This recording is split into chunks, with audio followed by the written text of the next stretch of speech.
Welcome. Welcome, welcome. How are you? How's everyone doing? Chris, how you doing, my friend?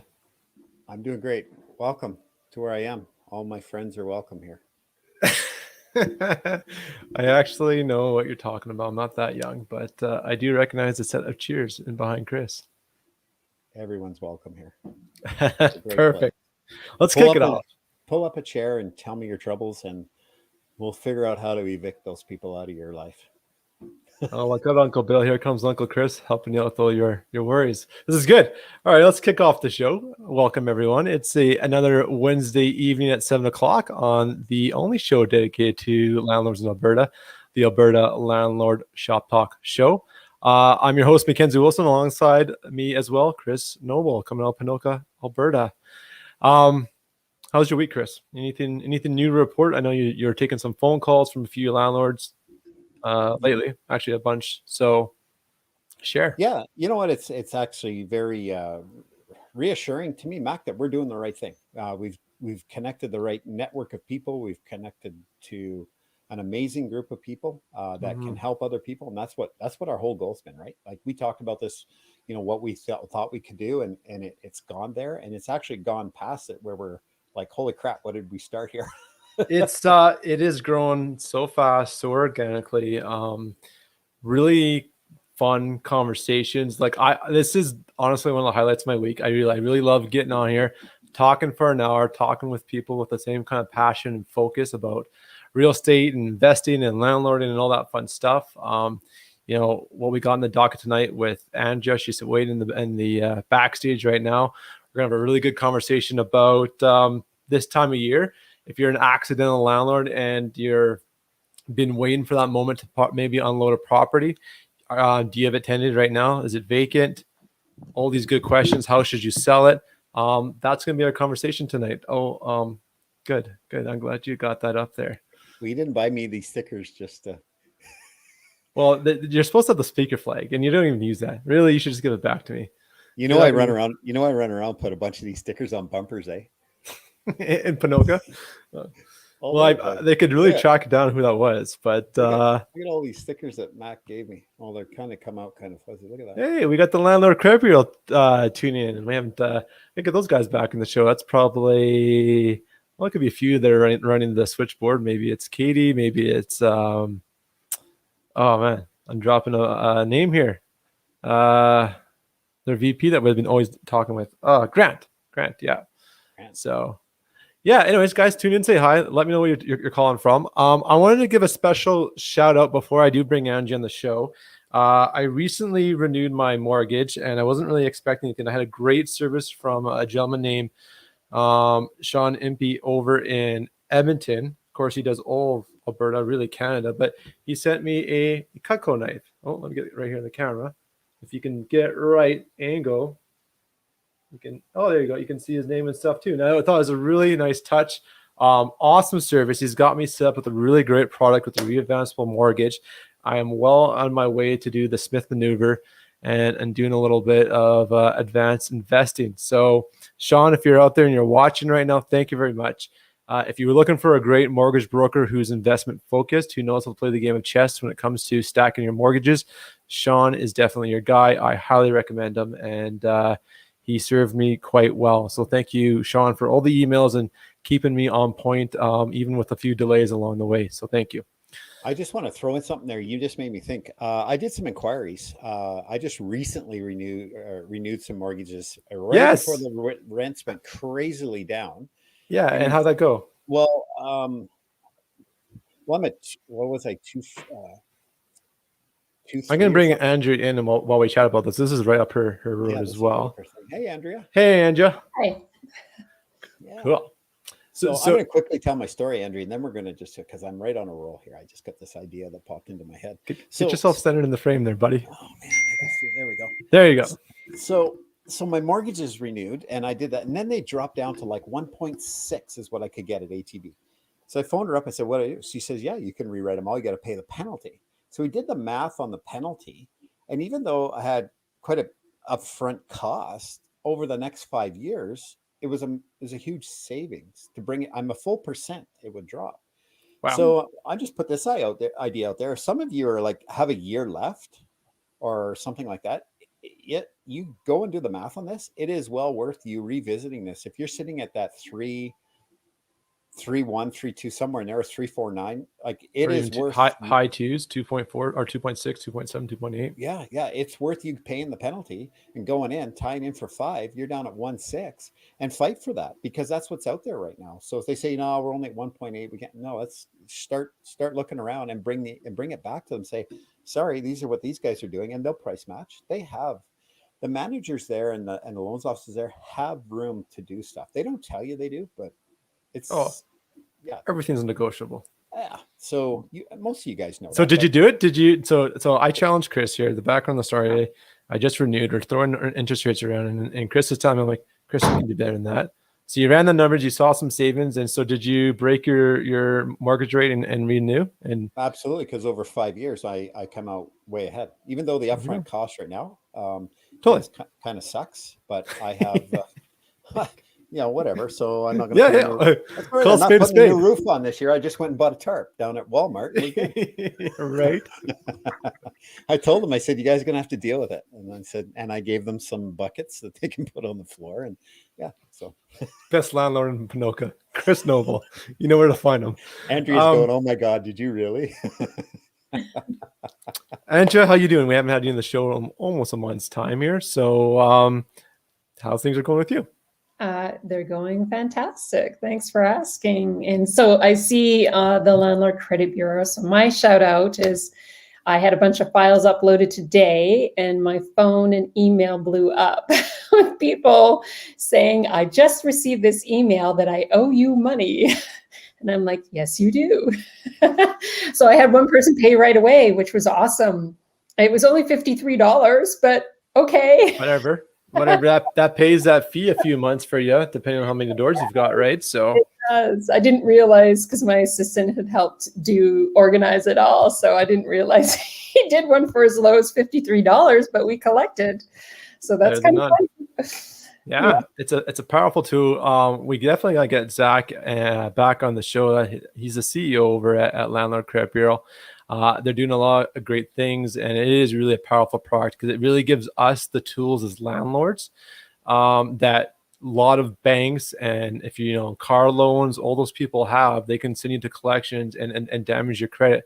Well, now we have the exact same capability as a small mom and pop landlord. So it's a very powerful tool. If you've got money owed, it costs $10 if you have the premium membership, $40 a one-time fee. If you don't, I would pay $40 any day of the week to collect 300, 400, 500 or 1,000 or more. It's a no-brainer. So absolutely, yeah. You paid $10 to collect 50. That's right. What's your return on investment there? Exactly, it's awesome. And this is all stuff you've probably already written off years past when it came due, right? So yeah. Hey, can I tell you a quick story that relates to this? Go ahead. I'm burning up your airtime, Mac. I know you like to talk. I'm happy to listen. Okay, so I get a call from a lady. She's asking me about serving documents and going back to court and going after damages and a whole bunch of stuff. And I said, so what have you got so far? She says, well, I've already got a judgment for them for the unpaid rent. I said, for how much? She says, well, total with cost, $4,300. I said, okay. And we talk a little bit further. She says, well, there's about $2,500 worth of damage.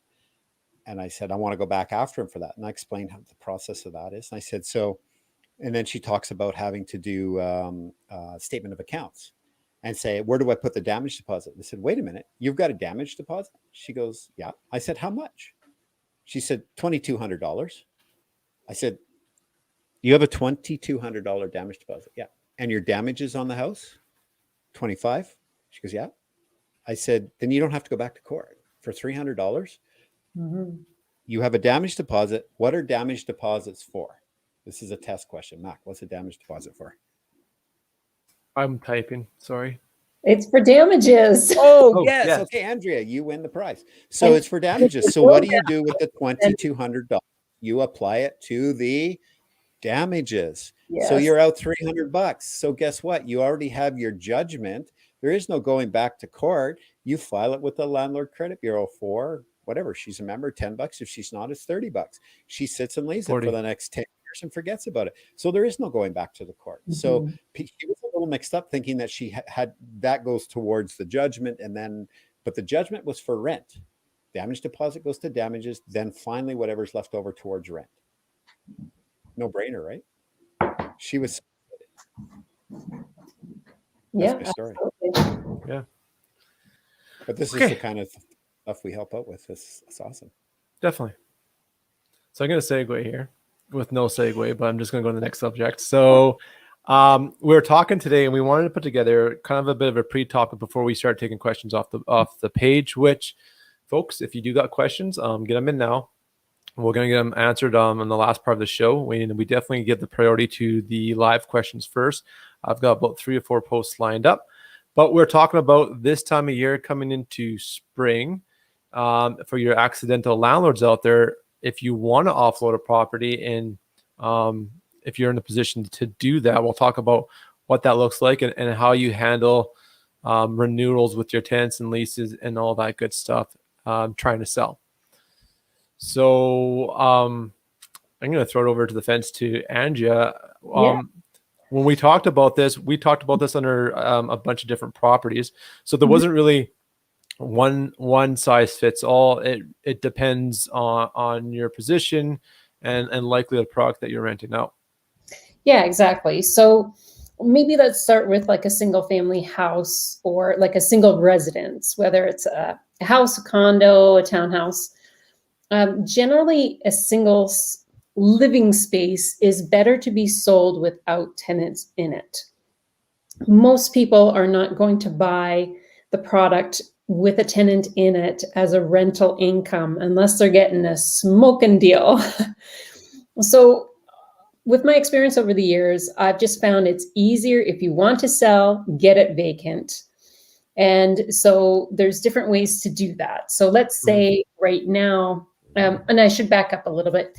Usually our spring market in Alberta is the best market to sell. And so there's some towns that, have really a strong spring market. So for example, the town of Sylvan Lake, it being on a lake, every spring it'll be flooded not only with just regular properties, but vacation rental properties.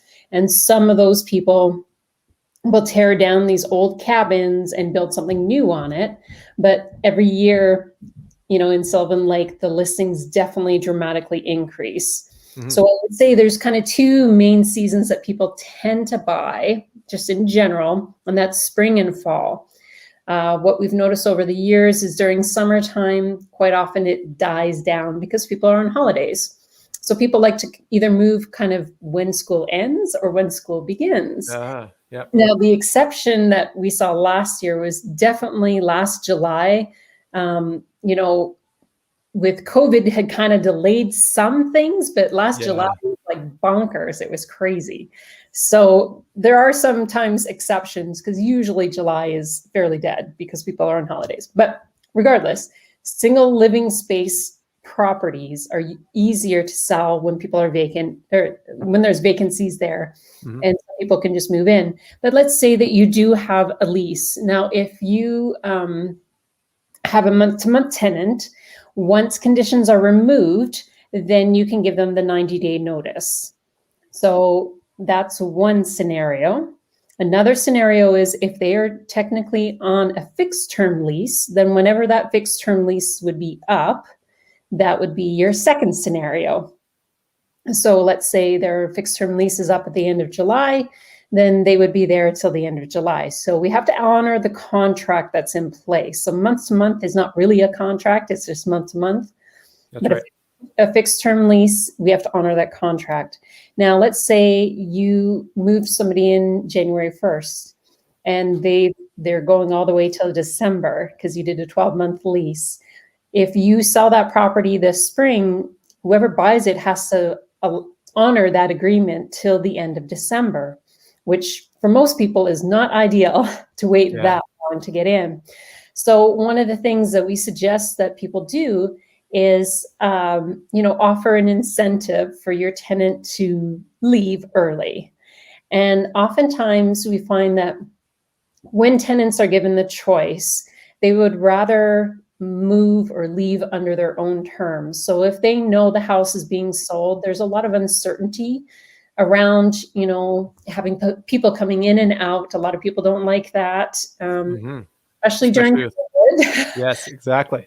So I had, I'll use my uncle's property as an example. So he has a property that he's got listed for sale, and the tenant is moved out at the end of this month, and it's been like hell because she does everything she can to not allow entry. And so, she makes every excuse that she can. So even though we know we can go in, when tenants don't want you in there, they typically will make the property as unattractive as possible to your potential buyer. So in some ways, it's almost becomes a waste of time to list it because it sits on the market. There's no offers. You have to reduce the price because it's not showing well and it's sitting. So for a combination of factors, often it's much better just to get that person out so that you can, if you can afford to float your mortgage for a few months. And one of the things you can ask your local realtor is, for this geographical area or neighborhood, what is the average days on market for this type of property to sell? And most realtors should be able to give you those stats and say whether it's 40 days or 50 days. And that way you can kind of budget accordingly. And I think a lot of the time when it comes to accidental landlords, they also believe their house is worth more than what it is because they have that personal attachment to it. Because typically most accidental landlords were actually living there at one point. So they have family memories and they have a real emotional attachment. So sometimes when that happens, they're just not realistic with the price, or they feel like they can't sell it for less than what they purchased it for, even though the market's changed. So there's a bunch of things to kind of overcome there. And sometimes, as you know, some tenants are great at maintaining the property in a nice condition, and others not so much. Okay. So if the house smells like cat pee, it's going to be hard to sell unless you're giving a huge discount. Definitely. So that's something to consider on the single family or single living space environment. Okay. I want to go back and highlight the points I can remember because you mentioned a lot of good things there. I think the big takeaway in the single family home is your target market is a family moving in, not investors and landlord. So vacancy goes all the way, and that's what sells the property. So yeah, trying to sell a property that can sell to the wide market, but trying to position as an investing property is going to really narrow the pool of buyers, and therefore create you complexities and challenges trying to sell it and increase your days on market. And I think the other good part you mentioned here is I want to be very clear when we differentiate fixed term versus month to month, because there's been comments on the page. We want to make sure we get corrected here, is that you can end a fixed term if you're selling. That is not the case. If that tenant is happy or they want to stay because they have a termed contract, that is their legal right. Unless both parties agree to end that term lease, you can do that. Both sign off and mutually agree. Maybe they want to get out early because they're looking at moving anyways, and they might bump it up 2 months earlier. That's totally fine. Or as someone commented, Corey commented here, cash or keys. And you mentioned this too as well, Andrea. Can we motivate them to give us possession sooner and end a lease as well? So that could be, maybe 50% off the last month's rent, cash for keys, as Corey's mentioned, or some other creative kind of strategy to encourage them to move out. And maybe that's just a good conversation with the tenant to see what they want. Yeah, and I think when you can give more notice, it's better than giving less notice and people just being surprised. And the last thing you want to do is move in a new tenant, and then list it for sale. That's really bad in that single living space. Definitely. That sucks. Yeah. And then actually, I'm going to throw a question up too that we're talking about right now. Which one is it here? Was that last one after Corey? No. I'll let you continue, Andrea, and I'm going to find. I had a question saved here that relates to this conversation we're having right now. Yeah. So then let's talk about a suited house. So typically with suited houses, You have two kinds of buyers. You have your investor who's just looking at cash flow, and you have people who want to supplement their income and reduce their overhead payments. So Mortgage helper. typically, yeah, mortgage helper. Typically, most of those people will want to live on the main floor, not the basement. It does happen sometimes. People want to live in the basement and capture the higher income, but typically most people prefer to live on the main floor. So again, that's another situation where, you want to perhaps make that main floor vacant, and you can feel free to keep the basement tenant, and it will be more attractive to somebody who might want to live in it with the mortgage helper. Whereas with the investor, if I was to look at purchasing a home like that, I would write in my purchase contract to give me the right to choose my own tenant for the main floor and market it. And hopefully by the time I take possession, I've got a new tenant, because the bank might want to see a lease on that too. So that could always be a condition that you could put in a contract. If you go to buy it, that they allow you to choose a tenant, or they assist you in marketing for a tenant if you're looking at it as an investment property. Yeah, that's a great pro tip. I'm going to highlight that again, and we talked about it as well. You're making a purchase, you're adding to your portfolio. Typical lead time on a purchase is anywhere from 2 weeks, could be quite a bit longer, a month and a half, 2 months or more. Why not negotiate access to do your trades, get everything queued up? So when you take possession, you're taking keys from one side of the room, you're walking over to your tenant, and you're not skipping a beat on your cash flow and taking it. And typically, when your mortgage comes into play, it comes into play 2 weeks to a month later. You might actually bank 1 month of cash flow to add to your cash reserve as well. So it's a really good play that way. And two things here. I was just thinking, talking about back to we, as a rule of thumb, we do not recommend month to month, because you give a lot of control over the tenant. You need a reason to end a month-to-month tenant lease, whereas term lease, it's start and end are fixed dates. If you choose for any reason that this relationship or renting to your tenants is not a good relationship, you don't need a reason to end the lease. You just let it expire. They have to vacate, fresh start. Month to month, the only time maybe it might be worth purposely selecting that is if you are an accidental tenant and you're going to sell within a year or something like that, because that gives you the ability, as we're talking about right now, keeping that cash flow coming in, but then having some flexibility and having the tenants move out with a 90-day notice, which one of the reasons you're allowed to do that, because you have to have a reason, is selling the property. Exactly. And one other thing that I would mention too is, if you are purchasing a property and there is an existing tenant that you don't want there, and they're not under that under a lease contract, you can request vacant possession. So that again is upon condition removal, your 90-day notice, which typically goes from the first of a month. But if, for example, you're buying something multifamily and you go in and you see a hoarder there and you're like, I do not want to take over this headache, then that's kind of another tip when we look at it. It happens more so on the multifamily, but you could run into it on the suited house. Say somebody's got an animal farm in the house and you want to get rid of that. So that would be your other kind of time to your one shot to try to get somebody out with a vacant possession. So typically when we look at multifamilies, so anything, from a triplex and above, it's really important, especially once you get more than 5 units, for mortgage qualification, it's really important to have low vacancy and, good rental income. So in that case, you probably want to keep most of your tenants, but if you don't want to keep 1 or 2 for that reason, or perhaps, they've been grandfathered in, or been, their rent maybe hasn't been raised for a long time. It's time to go and you want to refresh that unit. That would be your time, if they're on a month-to-month, to give that 90-day notice. So I think that's when it's really important to go through every single unit. When you're doing the multifamily, you need to know who you're renting to. So I'm going to give you an example. I had an owner who bought a fourplex and in Riverside area of Red Deer, which is not the greatest, but it's okay.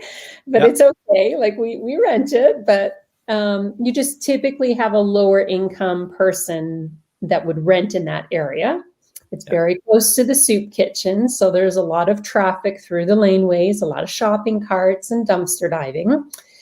And anyhow, so when he bought the property, he didn't ask me to walk through it with him. And I wish that he would have, because it took us forever to get one of the worst tenants ever out. Because he was very familiar. It was a professional tenant, very familiar with how to do everything he could to stay. And that was the one and only time that we actually had to hire a bailiff. But when I went in there the first time, I was like, this is insane. You can hardly move. It's a fire trap, right?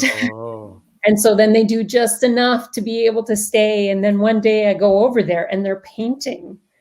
And he's like, well, I chose these show home colors of avocado green with red feature walls.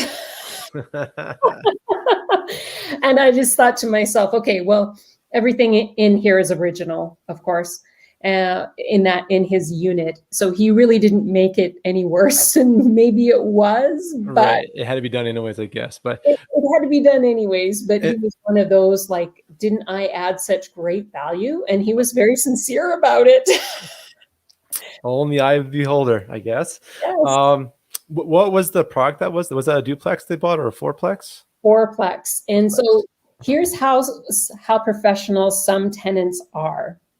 I got a court order to have him removed, and he appealed it to the Court of Queen's bench. This is the only time this has happened to me, but it was a real learning thing. I know I'm going off on a side tangent. No, this is good. Let's. I kind of wanted to ask you this timeline and how long it took extra with this guy playing the game. Yes. So with that, you don't actually have to prove your case. You just say, I appeal it. So of course he appealed it on the day he was supposed to be out. So you let it stretch out. Yes. So I happened to be at the courthouse for something else. And so he ran into me there and served me there. So it took us 3 visits to the Court of Queen's bench. And we had to hire a lawyer because I can't represent my owner at Court of Queen's bench. Only the business. Yes, only the owner can represent himself or hire a lawyer. So we hired a lawyer. And, obviously they had no evidence at all. And so it was totally found in our favor, but it cost the owner $5,000 in legal fees, plus the drama, plus the bailiff. And there's nothing like some people yelling and screaming at you in the middle of the street because you hired a bailiff. I didn't say a word, but anyhow, the bailiff is like, can you go wait in your car? And he was awesome. I have to say, like, people are under the misapprehension. Bailiffs can't actually forcibly remove anyone. They just stand there. And he's got no equipment on. He had a vest, like a bulletproof vest, and that was it. Mm-hmm. So these tenants were so motivated to be assholes, if I'm allowed to say that, bleep. Well, we're not PG anymore, but that's okay. That they removed the front door, so you could not secure it, and it was not on site. The door wasn't even there. They took it, physically removed it somewhere, so that when we arrived, we had no way to secure the property until we could get a brand new front door installed. Jeez. So what was from the first filing to the bailiff escorting the tenant off the property? What was that time frame? It was over a year. Because one of the things that he did is he always paid his rent. And so I tried several different things. So there was actually, there was a shooting, and the police did a search warrant on his residence because he has cameras up because he's a drug dealer, right? But so we tried the 24-hour eviction, at which he fought again, right? And he said, well, there's no proof that I was the one that was doing the shots fired. And of course, how you're not likely to get a police officer to say anything. And of course, the case was still under investigation. And as it turned out, it actually wasn't him involved. It just happened to be in that area. Oh. Bullets were flying. But of course, when there's shots fired, you don't know that, right? Because when there's a search warrant and officers there, you think he's involved because he's a drug dealer, right? So anyhow, it's just a wacky story, but we had to wait for him to stop, to miss paying rent in order to get him out. So when I took him to court in December, he happened to be in hospital. And so he sent somebody in his stead to say he was in hospital, and he legitimately was in hospital. He almost died. So that might have been easier. It would have been way easier. So what he did is he kept having somebody else attend on his behalf and say that he was still very ill in the hospital. And so that dragged it out 3 or 4 months. And then he missed the court appearance because he had home care there. And so again, even though he missed it and it was found in my favor, he appealed it. And so they redid it again. Oh. It was just a nightmare. It was the worst one I've ever had. And thankfully, I've never had any like that. But, I think this is why when you take over management of a property, it's really important to go meet the tenants and to do a walkthrough. Yeah. And so you can be aware of these issues, because circling back, we missed our opportunity for vacant possession. If we had asked for vacant possession for that 90 days when he purchased the property, we would have been, completely different experience. Completely different experience, and it was just a nightmare. Well, you learned a lot though, right? If you look at it as an opportunity. Yeah. I did, yes. Okay. Hey, just wanted to clarify there, Mac. Art, Art's asking there. That's his question up there. He says, just clarify again when the 90 days kicks in. And again, Art, it's 90 days from when the last condition of the sale is removed, as long as it's a month to month. And term. If it's so if it's a lease, then you have to honor the lease, unless, like Andrea says, you put a condition on there that has to be turned vacant possession. I'm gonna pop trivia. I'm gonna test you guys both. What's the difference between a condition and a term? I just recently learned this. Yeah, so a condition is something that gets removed, whereas a term becomes part of the contract. So for example, conditions are typically financing, home inspection, that sort of thing. Whereas a term says that you agree to leave behind the lawnmower, you agree to take over the existing tenants, you agree to provide seller financing, you agree to allow somebody to show the property from the time of condition removal to the time of possession. Okay, I'll give it to you. I didn't know this, but I actually, when I had Barry on the show, Barry McGuire, I asked him that question, and because I wasn't never sure, and he actually really defined it quite easily. It was a condition has a third party. You have to satisfy a third party element. I think we lost Andrea. Andrea, you there? Chris, you there? Wait a minute. Should I not move and freak you out? We lost Andrea. She'll come back. She'll come back. Dang, I'll tell this great, but she's not even here. So, oh, she's back now, I think. Problem. Okay, I'll quickly wrap up that talking point. So a condition includes a component that you have to satisfy a third party.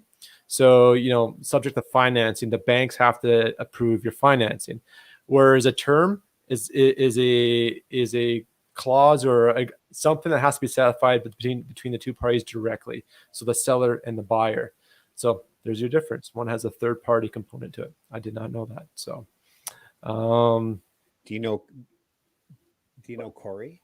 I do. We do know Corey. Yes. Hi. She's laughing at you. Perfect.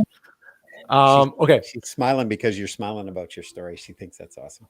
Oh, just enjoying the moment. So I'm gonna say, well, we're gonna help Janelle Dawn which relates to our last talking point. And then I did see that question that came up.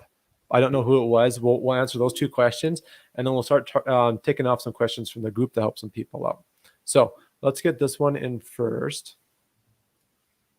Okay, so I'm going to paraphrase because that's a bit of a mouthful. But Janelle Dawn's asking, I'm trying to sell my townhouse rental this year.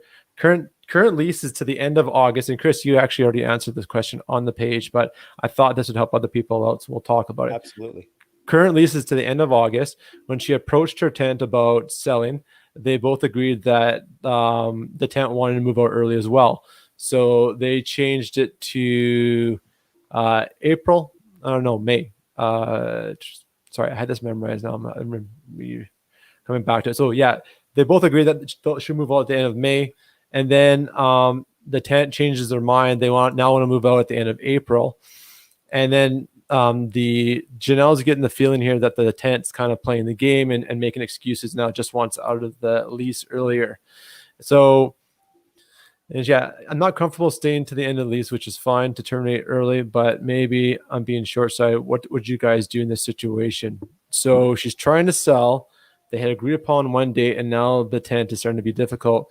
And I think you kind of already hit the nail on the head with this, Andrea, talking about selling a single family property with a tenant in place. Yeah, and I think if it works for you for them to move at the end of April, I would list it as soon as possible, because that spring market is kind of typically between March and June is the busiest time, although Corey could maybe chime in on that as well on the chat. But typically what I've seen over the years of being a real estate investor is that spring market is your best market when you're selling. So that's what I would recommend, is just roll with it, count it as a blessing. Yeah, so it sounds like be committed to the cause. If you're actually serious about selling, get the tenant out, get it listed, get it off your plate in the average days on market, and budget around that number because it's accurate for a reason. So yeah, cool. Let's take the one off the page here. So Chris, can you give us a name here? Here's the question. I have a fixed lease to the end of June. Trying to sell the house, a bungalow. Better to keep the tenant or try to end their leases? Worried about not having income for the next 4 months. So this one, let's throw a question back to the person who asked it. Is this suited, or is it just one unit? This is the same person, I believe. I'm trying to find it on the list here, but that's the same. I think she just asked it for the show here. That's the same type of thing, is it not? Yeah, essentially, I think that, it's Louis. It's Louis. Louis. Okay, sorry, but it's the same type of question. Yeah. Yeah, I think regardless, it's important if you're going to sell to have a good communication with your tenants, because some people will just volunteer to opt out early. Mm. And if somebody says, "Hey, if you're thinking of selling, if you don't mind, I'll start looking now while I can find, I'll take some time and think about what I want." And so if you can work something out for your tenant to leave early, just do a lease amendment and amend the dates of your lease and go from there. So, and if they happen to move out a little bit earlier, I would be flexible, because really they're doing me a favor by moving early if I'm interested in selling. Brilliant. Chris, anything you want to add on that? No, I think that lady that asked about that one moving out early, Andrew's right. Like, the market's just like March 1st is your go. Like, you got to get documents there. People got to start looking, and having it on the market ahead of everybody else is, somebody's looking at it and say, let's go look now. And they want to move in May 1st. Boom, your tenant wants out early. The stars could align for you. So why not get it listed March 1st? Get a good realtor, and away you go. Okay. The other thing I'd mention is real estate sales have actually been pretty strong throughout the winter, which is not typical. But because we have such low interest rates right now, the real estate market really hasn't slowed down. So, people don't generally like moving during wintertime because of the snow. So I think this spring will be busy. In Red Deer area, we do have less listings than we did a year ago on the market. So we're almost reaching that balance of the same amount of kind of buyers and sellers in the marketplace. So I think it's a good time to sell if you're looking to exit. Yeah, totally. I was Totally. talking to our realtor up here in Ponoka, and she said there was, well, just the other day was like 51 listings. That's it. So, Yeah. And I know we had Brett Turner on the show for Calgary here. We're talking Calgary two weeks ago, and he said we had the busiest January in a decade on record. So, wow. Okay, I'll throw another one out here. This one's a little bit different. Taking the questions off the page. Carly asks, "Hello, I'm wondering what you've done in the past to hold the house to ensure your new tenants are in fact following through with the signed agreement and they don't find something else." So, lease doesn't start until April 1st. I don't think it's fair to ask for a damage deposit yet, as they would have to put this damage deposit on their current rental and they won't have it back yet. What would you do? Ask for half the damage deposit? Any feedback is appreciated. Thanks. Click there. So we got someone who is trying to find tenants in advance for the property. They must have a couple month lead time. They're concerned about collecting money up front, and they want to make sure that the tenants follow through and move in and they don't get stuck with the vacant property. So I'd say, first of all, that most tenants who look that early, that far in advance, do have money. That's why they're looking. And so typically we don't have problems collecting deposits. And we do want to collect a deposit because we want a lease signed and deposit collected, or a deposit against first month's rent, however you prefer to do it, to ensure that we're not wasting our time either, especially if the property is vacant right now and we're eating the bills.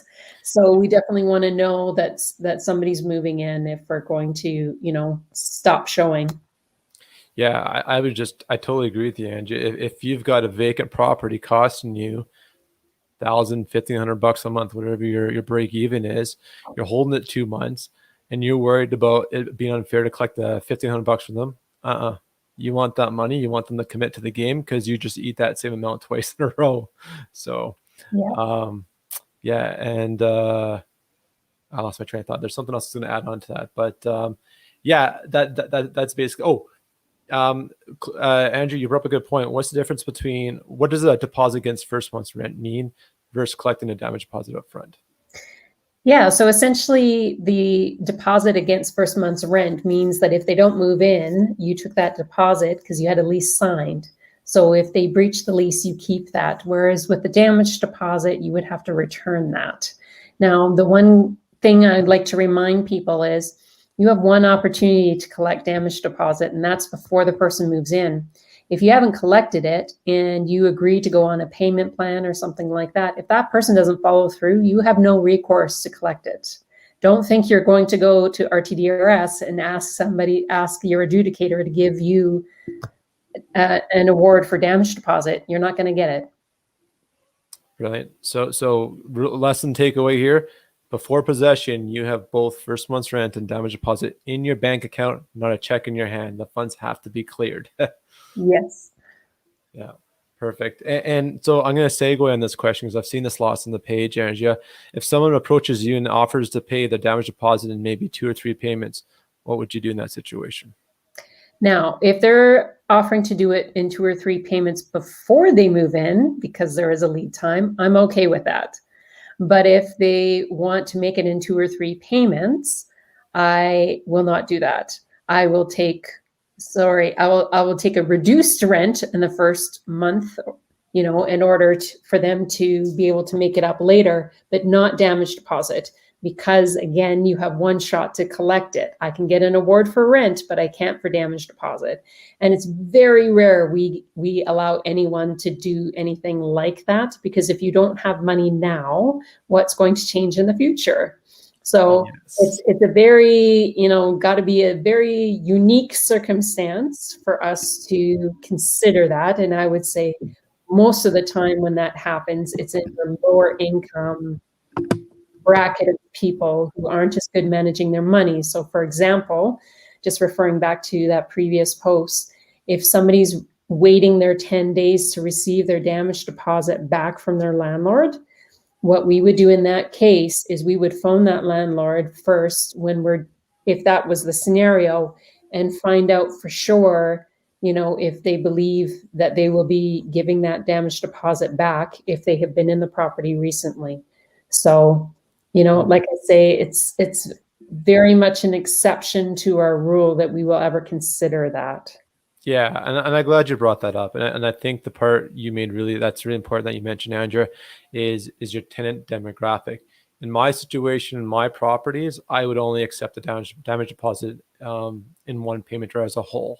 Perhaps if they wanted to pay me 50-50 again ahead of time, but if they can't make that payment in full, that makes me a little bit nervous if they can't manage their other monies. But if you're playing more of an entry-level product or a certain demographic and lower income, you might have a bit different tactic, like Andrew, like you mentioned. And that's another thing. Sometimes you will have low-income people who are either, for example, on AISH or on some kind of government income. Mm-hmm. And sometimes those people are getting out of a bad situation. So AISH or their unemployment income people will offer to pay for their damage deposit. And again, we won't move anyone in until we know that money is collected. So as much as they might be in a panic to get out of a situation, we don't want to give keys to somebody that we haven't received rent from. Yeah, and I think, go ahead, Chris. So you got the people who always say too, we haven't touched on this, well, when I get my damage deposit back from the other house, I'll give it to you.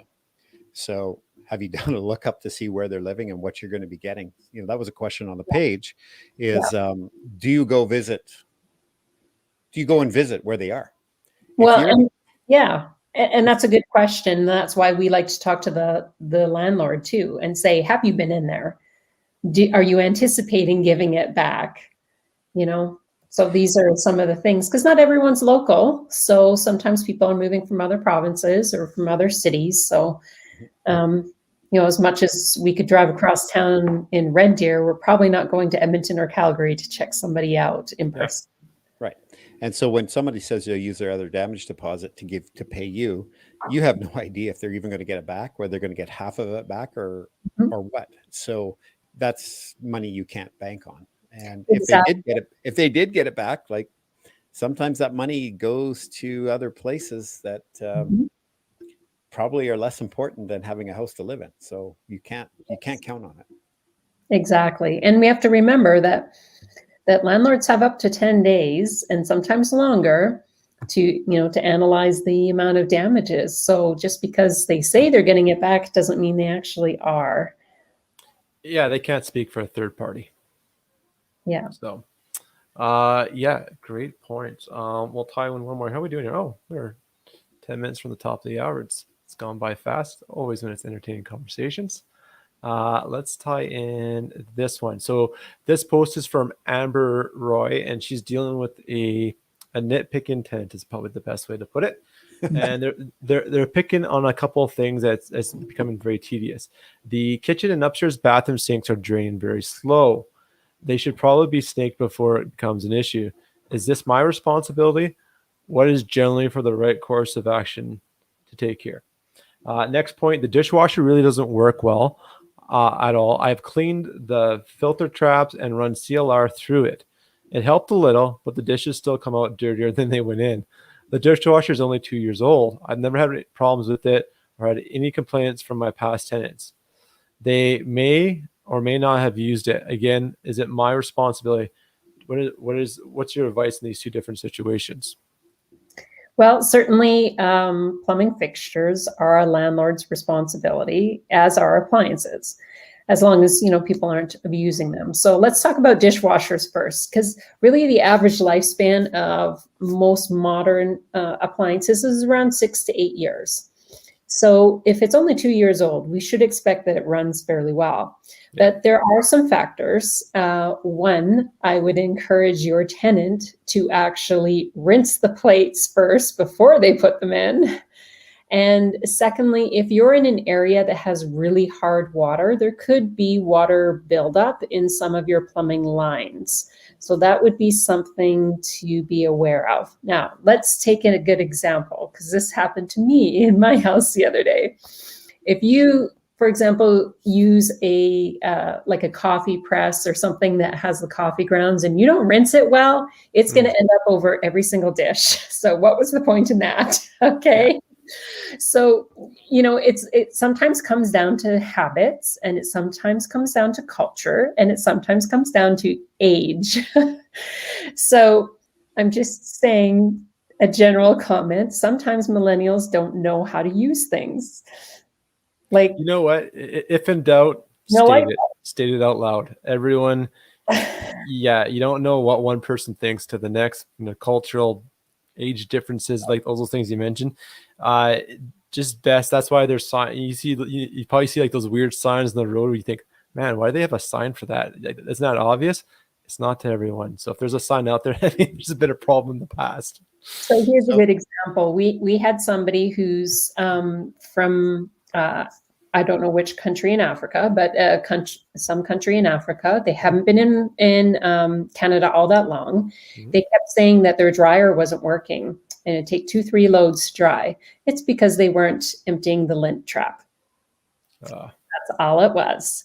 So even with people that are millennials and born here and don't know how to change a light bulb, because we have had that, okay? Sometimes it's just good to tell people the basics. You need to rinse your dishes before you put them in. So, I mean, if nobody else has complained about it in the past, and she could feel free to maybe reach out to her previous tenants and just ask. Yeah. I mean, they've got nothing to lose by telling you. And as long as you had a good relationship, I'm sure they'll give you honest feedback. In regards to the plumbing lines, so especially when it comes to bathroom, like showers and stuff like that, for people with long hair, there can be quite a nasty buildup of stuff over time.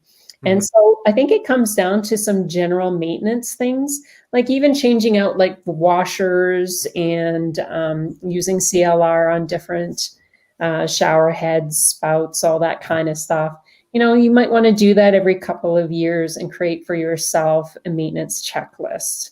So it could be that stuff is, built up over time, especially in kitchen sinks. If people are pouring down oil, stuff like that, it doesn't take long for it to build up. And that's why in our lease, we have certain things in regards to sinks and toilets, like if you plug those up, that plumbing bill is at your expense, not mine. I'm glad you went there. So yeah, you got to draw that line in the sand of tenant responsibility and landlord responsibility. The plumbing has to be in good working order, aka the landlord's responsibility.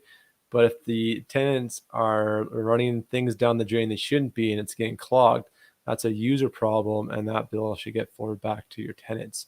So in this situation, I guess the question back to Amber is, do you have it documented that the plumbing was working well before they moved in? Because if you do, and especially if this is a single family unit or they're the only tenants to the unit, and you're not renting out by the room or something like that, then you've got good grounds to push that bill back towards the tenant, assuming that it is because of a user issue. All right, you two, I want in on this one. Get in here, Chris. Cheers. So some of us landlords are hands-on now. And some of us landlords have really good friends that live next door to their properties that help them out. Yes, they do. And some of us travel to landlords' places in other cities and help them out. We're in got both of you on that one, right? Yes, you did.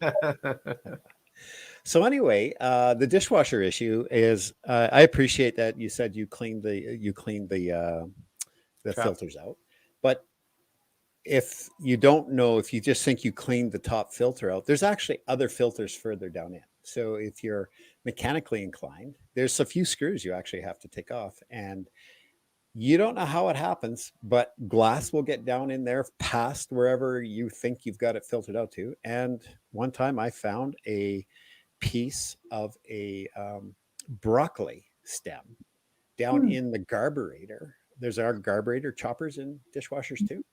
There's a piece of broccoli in there, and it wasn't chopping up, and God knows how long it had been there, but it had been washed really clean. But those are the kind of things. So if you're a hands-on, there's more to it than just a 2-year-old thing or dishwasher not working. It's probably because stuff has worked itself down in there. So you do have, if you know, learn that stuff, or you may have to bring somebody in to check it out. So that's Google the model number. Right? Google the model, find out how many filters, how much further down in you have to go, what could be. Sometimes you have to get underneath and drop a few hoses off and see what comes pouring out. If you get a bunch of goo coming out, yeah, there's a little more work to do. So not everything can be. What? I was just gonna say, if this is in Ponoka, I know a really good plumber, Mr. Noble. The other one I was going to address was that other part of that question was the sink draining. And I actually addressed that on there, on that particular post, was if the sink, all of a sudden they said, well, it seems to be draining slower lately, as I think that's the way it came to her. If that's the case, then the tenant is doing something they shouldn't be doing, because they're admitting, although they aren't outright saying I poured grease down it, they're saying, well, it seems to be draining a lot slower lately. So that tells me, just by the words, choice of words, you have to look at that too, that they're doing something different. That sink wasn't working now a few months later from what they were happy about when they first moved in, because you never got a complaint. You go there and they've gone and hired a plumber, and you probably paid anywhere from $80 to $140 to have a plumber come in, drop the trap off that's underneath, which is 2 things you unscrew, and then you rinse it out, but not in the sink that you're working on, because it's just going to fall in the cabinet underneath. Yeah. That's a true story. I actually was helping somebody out, and I crawled underneath. I was working on it, and they thought they were just going to clean up, and they ended up pouring a pot of water out, and then I'd already taken the drain apart. And I go, seriously, did you just do that? Anyway, so there are little things you can do as a landlord to save you money. Absolutely. And if the tenant takes upon themselves to act without asking you, you know what I suggested in that case is split the cost. Lesson learned by you, a lesson learned by the tenant. Going forward, they'll probably check with you rather than having to pay that $60 of that $120 bill. And they don't have the right to phone somebody to come in without talking to you. They can write the check for it. Is my view on that. However, you know what? It did save me some time, so maybe it was worth $60 to me. So there you go. Yeah. Sometimes the furnace goes, and you got to check that out. Yes. We had a close call, Andrea? We did. I'm glad I have a good neighbor in Ponoka. Just a little backstory on that really fast, because we're going to run out of time here. But Andrea has a place next door to me, and that's how we met, through that and other means. And I'm very good friends with the neighbors, or with her clients, and they called me up. And they said, the house is really hot and it smells like it's burning, like something's hot. I go in there, sure enough, we have that burning kind of metal smell, and the furnace is going, and it's hot in the house. We go down and look, and oddly, this furnace, whatever safeties are in the valves of the gas, it stuck open. So it was a continuous feed of gas in that house. And even when we shut the furnace switch, the electrical off, the gas continued to burn because the valve was stuck open.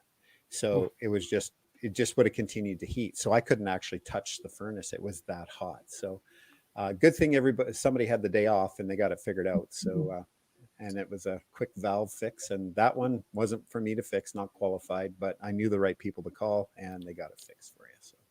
And I highly recommend Chris Noble to be your neighbor. To be your neighbor and good friend, yes. Yes. We still haven't discussed that bottle of gin yet, Andrea, but no, we haven't. just only this big. That's all I need, Andrea. Right. Well, Sorry, Oh, there you go. So. You're singing the right tune for Chris there.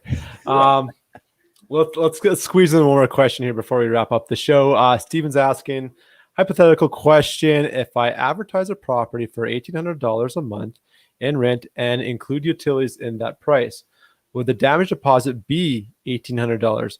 Would I also need a separate utility agreement? So you can do either, actually.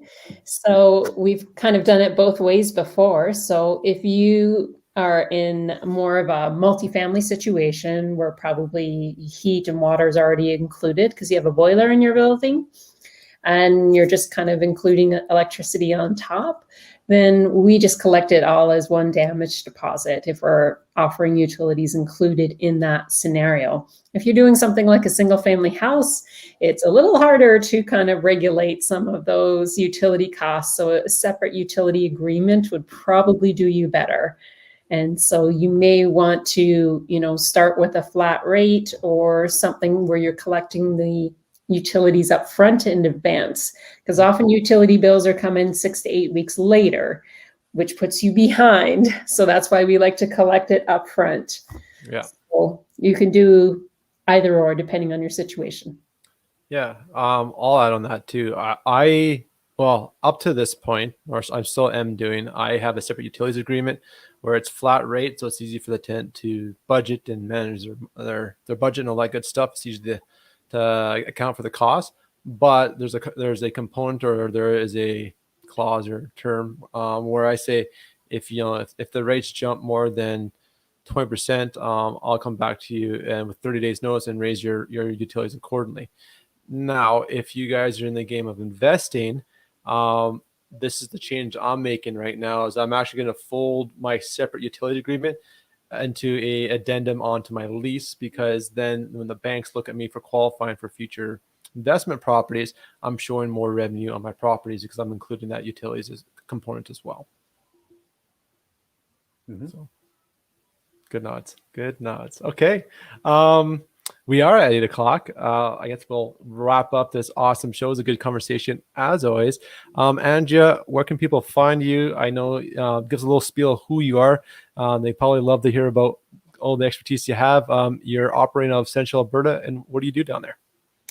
Yes, so I'm with the Realty Experts Group doing property management, and hopefully in the next week or two, I'll be licensed as a realtor as well, so I can help all my investor friends buy whatever they need or sell, as well as my property management clients. And so my expertise is a lot of seller financing, rent to owns, and I myself own everything from single family to multifamily, so we kind of do it all. Perfect. And Chris, what do you do? I fix furnaces. I fix sinks. And drink gin.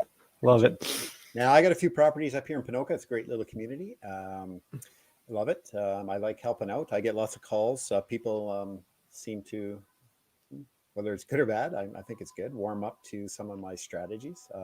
I still learn, I learned lots tonight listening to Andrea.